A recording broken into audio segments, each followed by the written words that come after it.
Regarding antiplatelet action of aspirin, wrong statement. A. COX-1 inhibitor.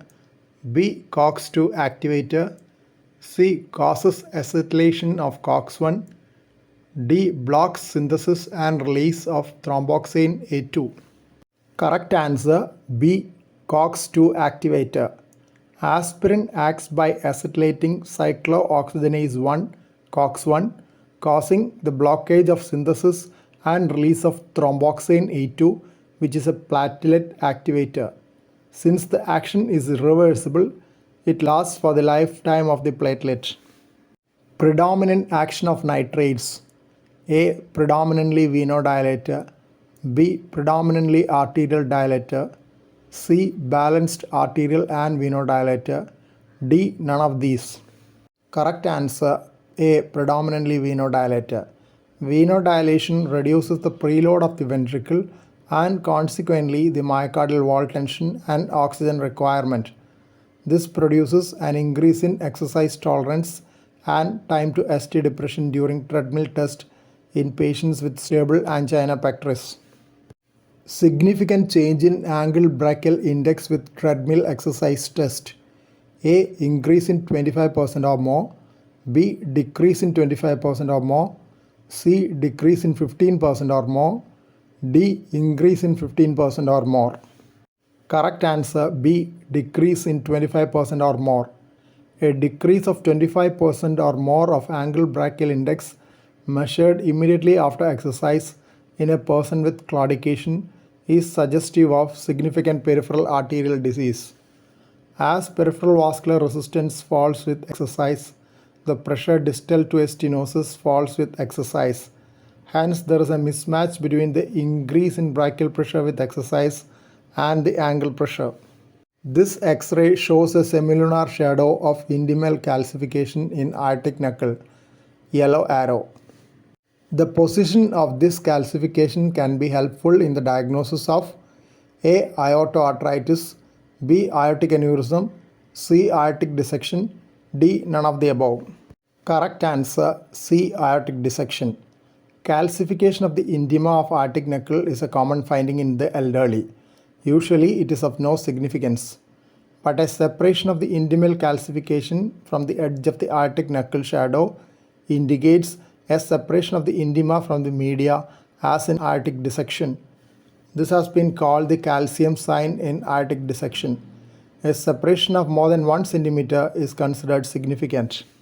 What is this imaging modality? A. Magnetic resonance angiography. B. Conventional coronary angiography. C. Cardiac 3D mapping. D. Coronary CT angiogram with 3D reconstruction.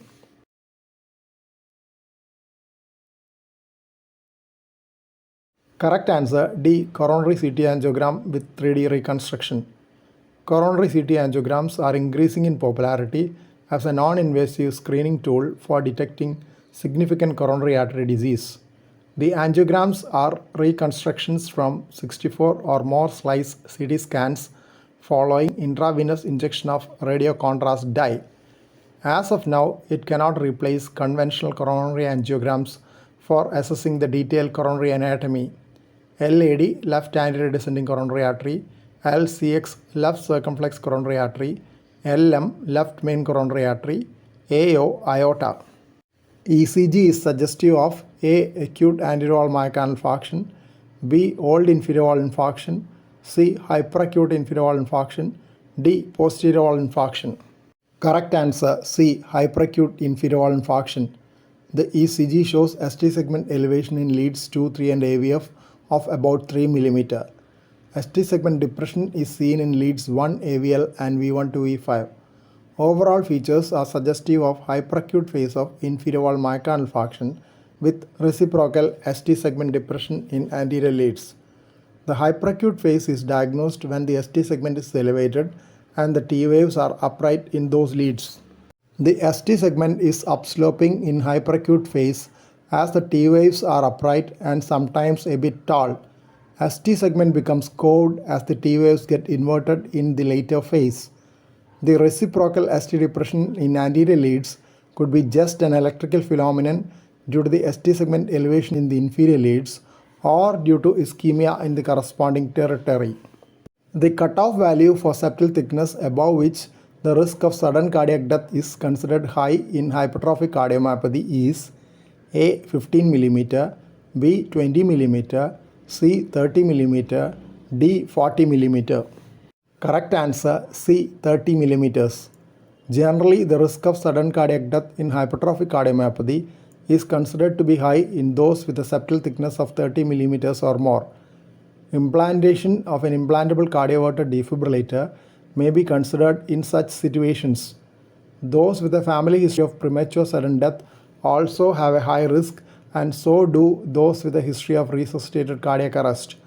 Recurrent episodes of non-sustained ventricular tachycardia and syncope are also considered as risk factors. The rhythm in this ECG is suggestive of A. Sinus tachycardia, B. atrial fibrillation, C. Supraventricular tachycardia, D. None of the above. Correct answer C. Supraventricular tachycardia. Supraventricular tachycardia is seen here at a rate of around 150 per minute, RR interval 10 mm or 400 milliseconds. The QRS is narrow in supraventricular tachycardia without any aberrant conduction, as in this case. If there is aberrant conduction, it can be wide and usually shows a right bundle branch block pattern, as aberrancy is more common in right bundle. The P waves are not very evident in this case and may be buried within the QRS complex. This can occur in AV nodal reentrant tachycardia and junctional tachycardia due to simultaneous activation of the atria and ventricles. When there is simultaneous contraction of the atria and ventricles, clinical examination will reveal Cannon waves. When a supraventricular tachycardia at a rate of 150 per minute is seen, atrial flutter with 2:1 conduction should also be borne in mind, as the flutter waves may not be evident in all leads. Carotid sinus massage may alter the AV conduction ratio to make the flutter waves evident if they are within the QRS or T waves. The two common forms of supraventricular tachycardia are AVNRT and atrioventricular reentrant tachycardia (AVRT) of WPW syndrome. The latter often manifests the typical pattern of WPW syndrome, short PR interval and delta wave, after termination of tachycardia. Please don't forget to subscribe to this channel for future updates and click on the bell icon for all updates.